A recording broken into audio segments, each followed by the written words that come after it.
이르시되 죽음 있는 곳에는 독수리가 모이느니라 하시니라. 아멘. 오늘은 누가복음 17장 20절 이하의 말씀을 가지고 영생을 선택하라는 제목으로 말씀을 나누고자 합니다. 우리 사람은 누구나 자신의 이 생명을 소중하게 여기고 어떻게든 그 생명을 안전하게 보존하고 더 나은 삶을 살고자 하는 강한 본능을 가지고 있습니다.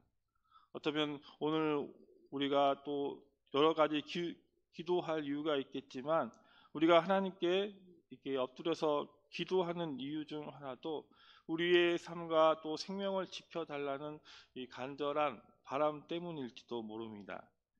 그런데 오늘 본문에서는 예수님은 우리의 이러한 본능적인 생각과는 정반대되는 듯한 매우 역설적인 말씀을 하십니다.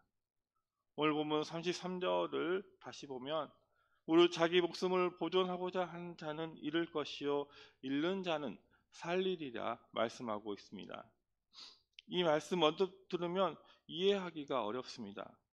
목숨을 지키려 하면 잃고 잃으면 산다고 하는데 서로가 반대되는 이 역설적인 말씀으로 영생을 선택하는 사람에게 이 생명이 주어진다라는 말씀입니다.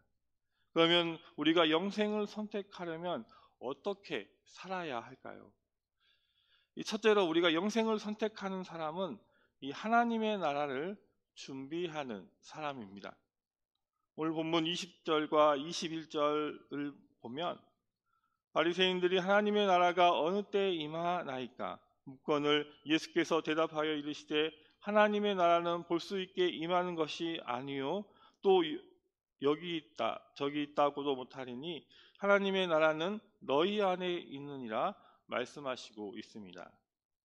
여기서 바리새인들이 예수님께 하나님의 나라가 어느 때에 임하나이까 이렇게 묻고 있습니다.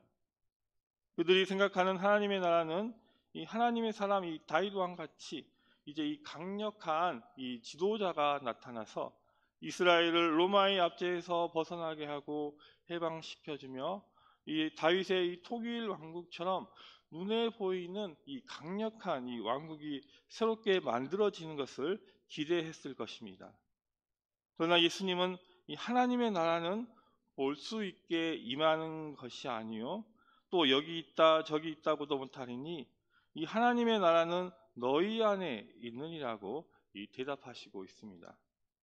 여기서 너희 안에 해당하는 이 헬라어를 찾아보면 이 엔토스 히몬이라고 하는데 이 말의 뜻은 너희 가운데 또는 너희 손이 미치는 곳에라는 뜻을 가지고 있습니다. 즉 하나님의 나라는 먼 미래의 어떤 시점에 갑자기 나타나는 것이 아니라 지금 예수 그리스도께서 계신 그곳이 바로 또한 그분을 믿고 따르는 이 공동체 안에 이미 임재해서 시작되었다라는 것입니다. 그리고 이 성령을 통해 우리 마음속에 이루어지는 이 하나님의 통치, 바로 그것이 이 하나님의 나라라고 말씀하고 계십니다. 그리고 예수님은 이어서 제자들에게 또 다른 관점의 이 하나님의 나라, 즉 미래에 이 완성될 이 하나님의 나라에 대해서도 말씀하고 있습니다.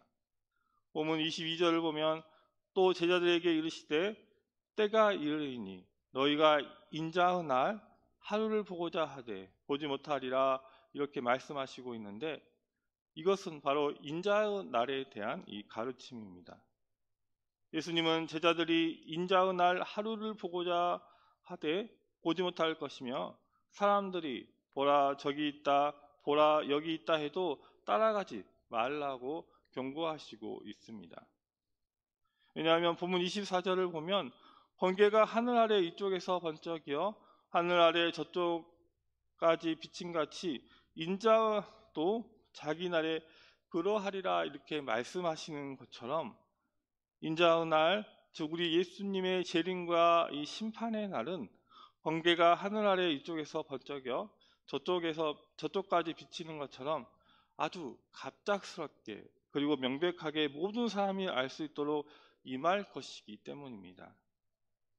또한 본문 26절에서 30절의 말씀을 보면 그날은 마치 노아의 때와 같고 또 롯의 때와 같을 것이라고 말씀하고 있습니다. 노아 시대 사람들은 홍수가 나서 그들을 다 멸망시킬 때까지 먹고 마시고 장가들고 시집가며 일상에 빠져 있었습니다. 이 롯의 시대 사람들이었던 이 소돔 사람들도 먹고 마시고 사고 팔고 심고 또 집을 짓는 일상적인 삶에 이제 몰두하다가 이 하늘로부터 불과 유황이 이제 비오듯 하여 그들을 멸망시키는 날을 맞이하게 되었습니다. 그들은 임박한 심판의 경고를 무시하고 눈앞의 삶에만 안주하였던 것입니다. 우리 모두 우리 가운데 이 하나님 나라를 이루고 이 다시 오실 이제 주님을 기다리면서 정말로 하나님 나라를 이루지 못한 사람들에게 복음을 전하시는 우리 모두가 되시기 바랍니다. 이제 둘째로 이 영생을 선택하는 사람은 뒤돌아보지 않는 사람입니다. 예수님께서 우리에게 두 가지 하나님 나라에 대해서 가르치셨는데 이미 임한 이 하나님의 나라와 그리고 아직 완성되지 않았으나 이 갑작스럽게 임하게 되는 이 하나님의 나라 사이에 우리는 어떠한 자세로 살아가야 할까요? 바로 여기서 오늘 본문의 핵심적인 경고와 이 권면이 나오게 됩니다. 오늘 본문 이 31절과 이 32절의 말씀을 보면 그날에 만일 사람이 지붕 위에 있고 그의 세간이 그 집 안에 있으면 그것을 가지러 내려가지 말 것이요 밭에 있는 자도 그와 같이 뒤로 돌이키지 말 것이라. 롯의 철을 기억하라 라고 말씀하고 있습니다. 이 마지막 심판의 날이 이제 갑자기 임했을 때 지붕 위에 있다가 집 안에 있는 물건을 챙기러 내려가거나 밭에서 일하다가 뒤에 두고 온 것을 아쉬워하며 돌아보는 것은 이 치명적인 행동이라는 것입니다. 우리가 지난 며칠간 이 경남 지방에 일어난 산불을 보면서 불이 이제 그 집안에 들이키는데 그 물건이 좋은 물건이 생각나서 이제 그 불을 피하지 못하고 이제 그 물건을 구하러 들어가는 사람은 정말로 어리석은 사람과 같은 이치인 것입니다. 그래서 특별히 본문 이 32절에서는 이 롯의 철을 기억하라라고 말씀하고 있는 것입니다. 이것은 하나님의 나라를 기다리는 모든 성도들에게 주시는 경고인 것입니다. 창세기 19장 24절에서 26절 말씀을 보면 여호와께서 하늘 곧 여호와께로부터 유황과 불을 소돔과 고모라에 비같이 내리사 그 성들과 온 들과 성에 거주하는 모든 백성과 땅에 난 것을 다 엎어 멸하셨더라. 롯의 아내는 뒤를 돌아보았으므로 소금 기둥이 되었더라 라고 이렇게 말씀하신 것처럼 이 천사의 인도를 받아 멸망하는 소돔 성을 이제 빠져나오던 롯의 아내는 뒤를 돌아보지 말라라는 분명한 이 명령을 받았지만 그것을 어기고 뒤를 되돌아보았던 것입니다. 그렇다면 이 롯의 아내는 왜 되돌아보았을까요? 아마도 소돔에 두고 온 집과 재산 그리고 익숙했던 이 향락적인 이 삶에 대한 미련을 버리지 못했기 때문일 것입니다. 그 결과 그녀는 이 소금 기둥이 되어 구원의 길에서 영원히 탈락하고 말았던 것입니다. 우리도 이 소금 기둥이 되었던 이 롯의 아내를 우리가 생각해 보면서 우리 안에도 혹시 버리지 못하는 이 소돔은 없는지 되돌아보아야 합니다.